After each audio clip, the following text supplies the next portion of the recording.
नमस्कार। दिन भर की बड़ी खबरों के विश्लेषण के कार्यक्रम सुनिए सच में आपका स्वागत है। मैं हूं मुकेश कुमार। तो दोस्तों, शुरू करते हैं आज का सुनिए सच। आज की खास खबरों पर नजर डालते हुए राहुल बोले, मोदी ने चीन के सामने माथा टेका, भारत की जमीन दे दी। ममता को एक और झटका, पूर्व केंद्रीय मंत्री दिनेश त्रिवेदी ने छोड़ी पार्टी।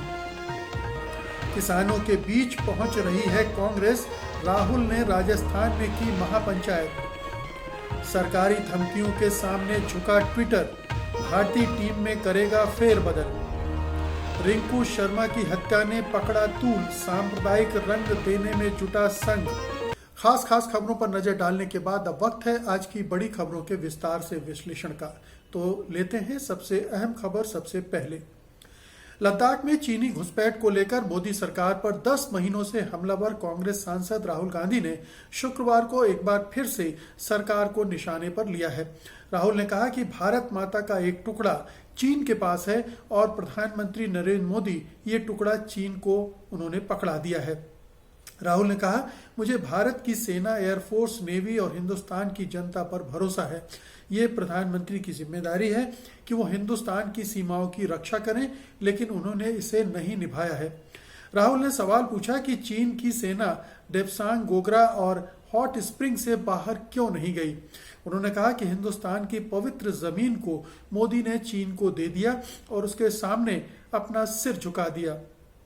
कांग्रेस के पूर्व अध्यक्ष ने कहा, हमारी जमीन फिंगर 4 तक है और मोदी ने फिंगर 3 से फिंगर 4 तक की हिंदुस्तान की पवित्र जमीन चीन को पकड़ा दी है।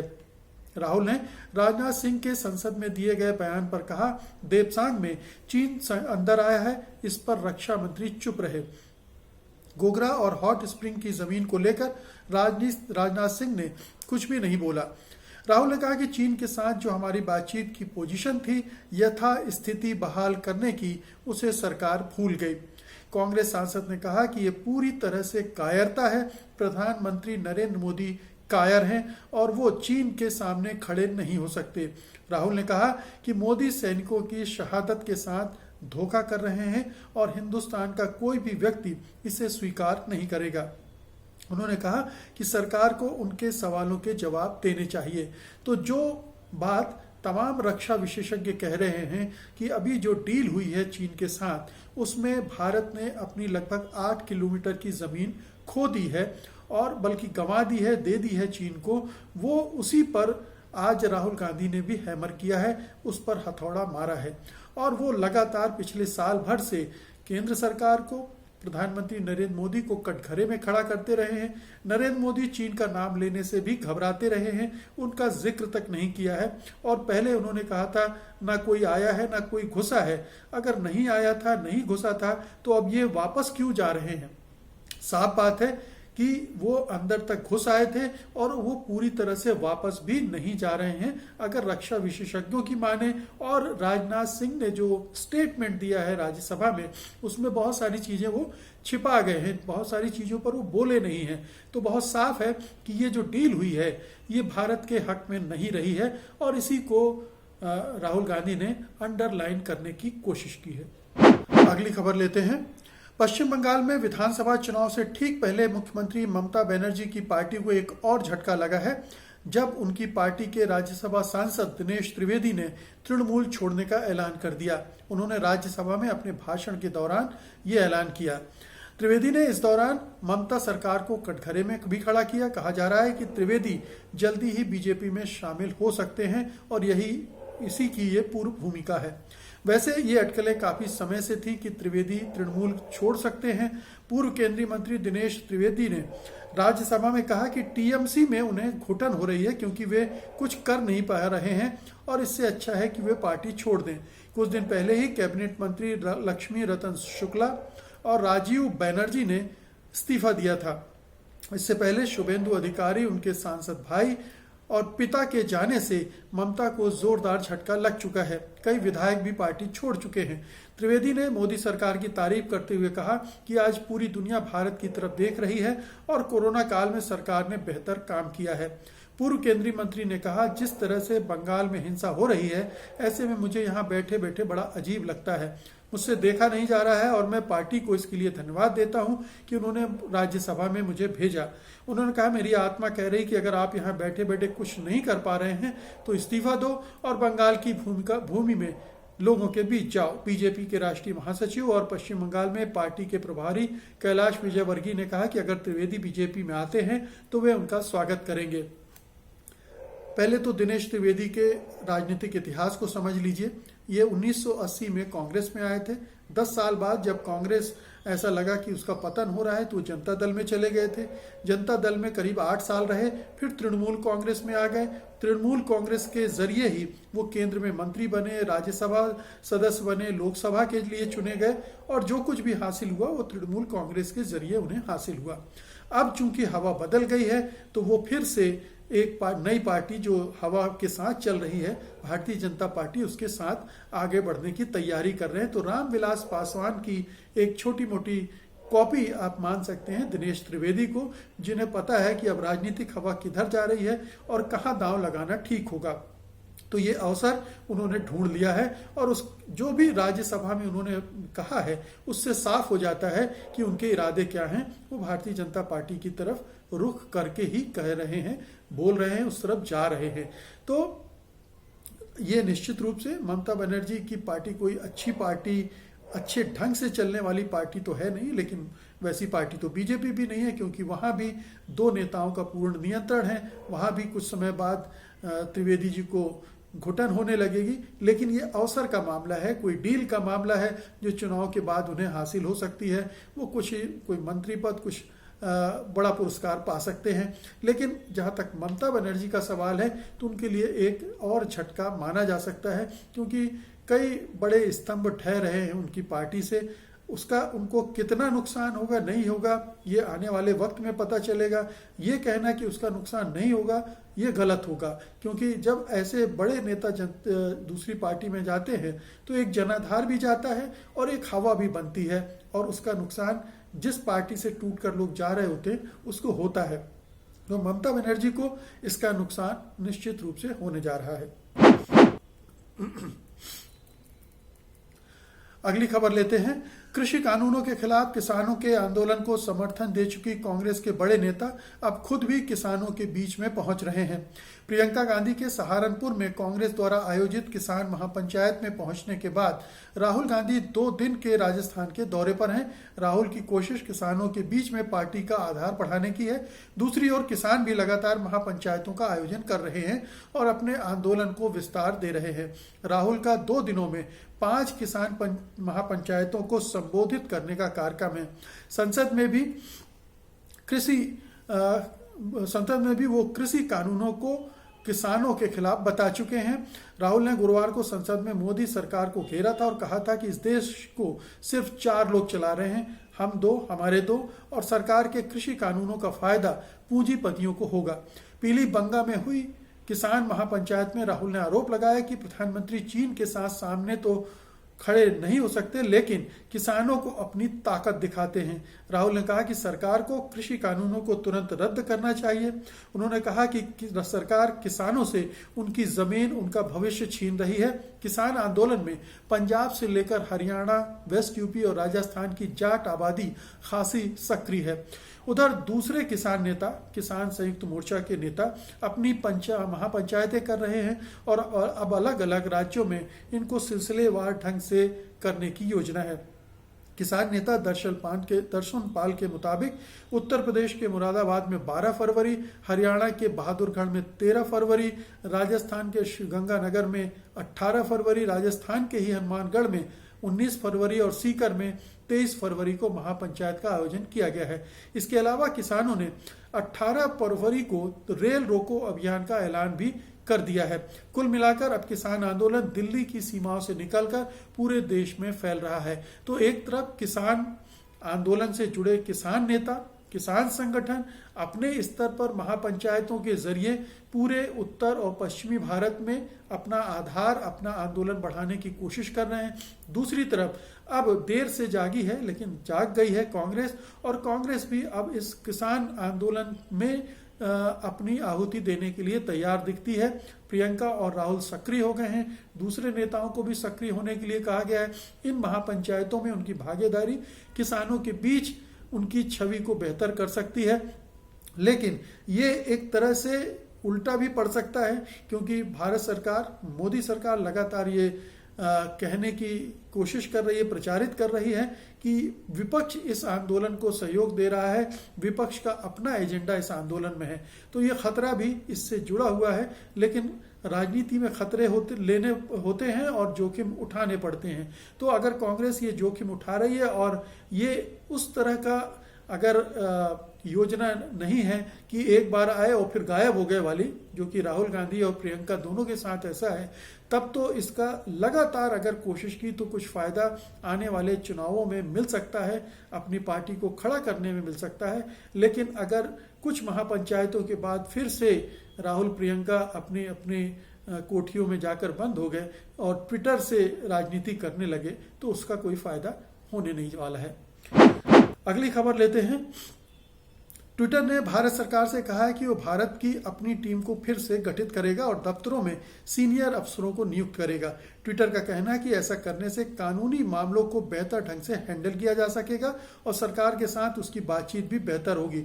द इंडियन एक्सप्रेस के मुताबिक सरकारी अफसरों ने बताया कि ट्विटर और भारत सरकार के IT मंत्रालय के बीच हुई वर्चुअल बैठक के बाद ये सोशल मीडिया प्लेटफॉर्म इस बात के लिए राजी हुआ है। ये वर्चुअल बैठक बुधवार को हुई थी और इसमें मंत्रालय की ओर से ये बदलाव करने पर जोर दिया गया था। इस बैठक में सरकार की ओर से कहा गया था कि ट्विटर ऐसे लोगों के पक्ष में है जो अभिव्यक्ति की आज़ादी का दुरुपयोग करते हैं और सरकार के आदेशों के खिलाफ अशांति का माहौल बनाते हैं। बैठक में भारत सरकार की ओर से इसे लेकर नाराजगी जताई गई थी कि ट्विटर ने उसके आदेश का पूरी तरह से पालन नहीं किया। 4 फरवरी को IT मंत्रालय की ओर से ट्विटर को 1178 अकाउंट की सूची भेजी गई थी और कहा गया था कि इन्हें भारत में सस्पेंड या ब्लॉक किया जाए। लेकिन ट्विटर ने कहा था कि भारत के कानूनों के अनुसार इन अकाउंट्स को बंद करना मौलिक अधिकारों का हनन होगा।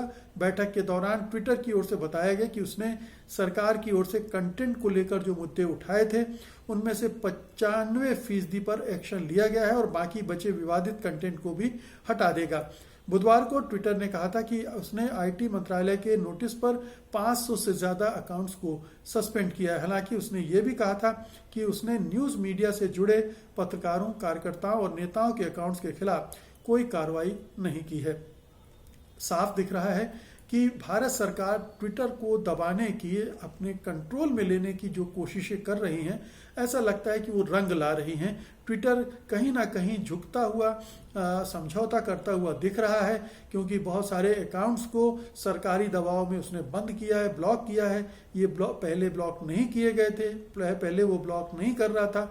इसका मतलब है कि ट्विटर अब सरकारी दबाव को किसी हद तक तो मानने के लिए तैयार हो गया है और ये एक बहुत ही दुर्भाग्यपूर्ण स्थिति है, क्योंकि अगर ट्विटर जैसा अंतर्राष्ट्रीय मंच भी सरकारी दबाव में काम करने लगेगा, सरकार के कहने पर अकाउंट बंद और खोलने लगेगा और पोस्ट को हटाने लगेगा, तब तो स्वतंत्र अभिव्यक्ति का मामला बिल्कुल खतरे में पड़ गया है। एक पूरी सेंसरशिप ट्विटर नामक प्लेटफॉर्म पे आ जाएगी। हम ये जानते हैं कि हमारा मेन स्ट्रीम का मीडिया तो केंचुआ मीडिया में तब्दील हो ही चुका है। फेसबुक की सरकार के साथ साठगांठ है और अब ट्विटर के साथ भी ऐसा लगता है कि एक अंडरस्टैंडिंग धीरे धीरे सरकार बना रही है, दबाव डालकर, तरह तरह से धमकियां देकर। और ट्विटर भी इतने बड़े बाजार को ध्यान में रखते हुए, जहां लगभग 18 करोड़ उसके यूजर हैं और तकरीबन 50-60 करोड़ रुपए हर साल वो यहां से अभी अर्न कर रहा है, लेकिन ये छोटी रकम आपको लग सकती है, आगे चलकर 2-4 सालों में ये रकम बहुत बड़ी हो सकती है, जैसे जैसे मार्केट में उसका पेनिट्रेशन बढ़ेगा। तो ट्विटर एक धंधा करने वाली कंपनी है और वो धंधे का ख्याल रख के समझौता कर सकती है, किया जा रहा है। हालांकि ट्विटर ने अपनी छवि ऐसी बनाई है कि वो फेसबुक की तुलना में ज्यादा सख्त है, ज्यादा गर्दन सीधी करके काम करता है और समझौता कम करता है। लेकिन अब जो कुछ वो कर रहा है उससे ये आशंका बढ़ गई है कि ट्विटर भी सरकार के अंगूठे तले आ जाएगा, उसकी सेंसरशिप को एक हद तक स्वीकार कर लेगा। और अब आज की अंतिम खबर लेते हैं। दिल्ली के मंगोलपुरी इलाके में 25 वर्षीय युवक रिंकू शर्मा की हत्या के मामले ने तूल पकड़ लिया है। रिंकू की कुछ लड़कों ने एक जन्मदिन की पार्टी में हुई बहस के बाद चाकू से हत्या कर दी थी। पुलिस ने 5 आरोपियों को गिरफ्तार कर लिया है और मामले की जांच कर रही है। आरोपियों की पहचान जाहिद मेहताब, दानिश, ताजुद्दीन और इस्लाम के तौर पर हुई है। पुलिस का कहना है कि घर के पास ही रिंकू अपने दोस्त की जन्मदिन पार्टी में गया था। आरोपियों में से कम 4 उसी पार्टी में मौजूद थे और सभी एक दूसरे को जानते थे। पार्टी में इन लोगों के बीच एक पुराने रेस्तरां बिजनेस बंद होने को लेकर झगड़ा हुआ। इसके बाद रिंकू अपने घर की ओर चला गया। बाद में इन लोगों ने रिंकू का पीछा किया और उसके घर के पास ही चाकू से हमला कर दिया। घर के पास लगे सीसीटीवी फुटेज में देखा जा सकता है। वहीं रिंकू शर्मा के भाई मनु शर्मा ने बताया कि वो बजरंग दल से जुड़ा हुआ था और मंगोलपुरी का हनुमान चालीसा प्रमुख था। 5 अगस्त को राम मंदिर बनने के उपलक्ष्य में हमने इलाके में श्री राम रैली निकाली थी, तब भी हमारे साथ अनबन हुई थी। इन्होंने हमें धमकी दी थी, फिर मौका मिलते ही बुधवार को भाई को मार दिया। रिंकू शर्मा के पिता अजय शर्मा का कहना है कि रिंकू जन्मदिन की पार्टी से वापस आया, तभी पीछे से हमलावर आए और हमला कर दिया। वो कहते हैं कि मेरा बेटा बजरंग दल से जुड़ा हुआ है, इसलिए बार बार हमको धमकी देते थे, बोलते थे छोड़ूंगा नहीं। मेरे बेटे को चाकू मार दिया, मेरे छोटे बेटे को भी मारा है और मुझे बोल कर गए कि हमने तेरे बेटे को मार दिया। हालांकि पुलिस ने अभी कहा है कि इस मामले की जांच कर रहे हैं। धार्मिक जैसा मामला हमारी जांच में नहीं आया है। इन लोगों ने आपस में मिलकर रोहिणी में एक रेस्टोरेंट भी खोला था, जिसको लेकर इनको नुकसान हुआ था, उसको लेकर भी मनमुटाव था। हालांकि सोशल मीडिया पर अभी रिंकू की हत्या को पूरा सांप्रदायिक कोण देने की कोशिश शुरू हो गई है। वहीं बीजेपी ने इसको राजनीतिक रंग या सांप्रदायिक रंग देने का काम कर दिया है। बीजेपी नेता कपिल मिश्रा ने ट्वीट करके कहा, अगर रिंकू का नाम रेहान होता तो उसकी हत्या देश की सबसे बड़ी खबर होती, हर नेता उसके दरवाजे पर होता। रिंकू शर्मा जी की हत्या दिल्ली में ऐसा पहला अपराध नहीं है। अंकित सक्सेना, ध्रुव त्यागी, डॉक्टर नारंग, राहुल, सबको ऐसे ही मारा गया था। आखिर क्यों? वहीं दिल्ली बीजेपी के अध्यक्ष आदेश गुप्ता ने कहा, देश की राजधानी में हुई घटना से मन अत्यंत दुखी है। श्री राम मंदिर निर्माण हेतु समर्पण निधि एकत्र करने पर एक युवक की विशेष समुदाय द्वारा हत्या कर दी गई है। मैं इसकी कड़े शब्दों में निंदा करता हूं। ये दिल्ली पुलिस ने दोषियों के खिलाफ सख्त कार्रवाई की मांग करता हूं। तो ये घटना समुदायों की भिड़ंत का मामला नहीं है। ये कुछ ऐसे लोगों की जो आपस में एक दूसरे को जानते थे, साथ में व्यापार करते थे, उनमें आपस में कुछ विवाद हो गया, आपस में झगड़ा हुआ और वो झगड़े से लेकर आपसी रंजिश में तब्दील होकर ये खून खराबा में हुआ एक अपराध की कथा है, जिसे जो दिल्ली पुलिस यही कह रही है, जबकि हम सब जानते हैं कि दिल्ली पुलिस पूरी तरह से बीजेपी के नियंत्रण में है, गृह मंत्रालय के नियंत्रण में है और उसका पहला काम यही होना चाहिए था कि इस घटना को कैसे सांप्रदायिक रंग दे दे। लेकिन वो यही लगातार कह रहे कि आपसी रंजिश का मामला है। लेकिन चूंकि ये हर घटना को एक सांप्रदायिक रंग देना बीजेपी और संघ परिवार की प्रवृत्ति है और वो इसका हर घटना से राजनीतिक फायदा उठाने में तुरंत जुड़ जाती है और उनके परिवार वालों को भी चूंकि उनका जुड़ाव छोटे भाई का संघ परिवार से रहा है और हो सकता है जैसा ये कहा गया है कि रिंकू शर्मा भी जुड़ा हो बजरंग दल से, तो एक मामला पूरा ये खड़ा करने की कोशिश की जा रही है कि ये हिंसा सांप्रदायिक कारणों से हुई है, जबकि सांप्रदायिक कारण इसमें कहीं भी कोई नजर नहीं आता। तो समझने की बात है, उत्तेजित होने से पहले बहुत सारे भक्तगण अभी टूट पड़े हैं सोशल मीडिया पर। हो सकता है कि वो और आगे इसको बढ़ाएं। बहुत सारे मीडिया के धुरंधर माने जाने वाले संघी और चट्टी छाप पत्रकार भी टूट पड़े हैं और घटिया से घटिया कमेंट करके ये जताने की कोशिश कर रहे हैं कि वो कितने पार्टी के और मोदी के भक्त हैं। लेकिन इससे समाज में जो दुर्भावना पैदा होती है उसका ख्याल रखा जाना चाहिए। इसे सांप्रदायिक रंग देना गलत होगा। ये थी आज की खबरें दोस्तों, और उम्मीद है कि आपको इनका विश्लेषण पसंद आया होगा और आप इस वीडियो को ज़्यादा से ज़्यादा लाइक करेंगे और शेयर करेंगे। अब मुझे अनुमति दीजिए, कल शाम को मैं फिर हाजिर होऊंगा कल की खास खबरों के साथ, उनके विश्लेषण के लिए। तब तक के लिए नमस्कार। सत्य हिंदी का ऐप डाउनलोड करें गूगल प्ले स्टोर पर।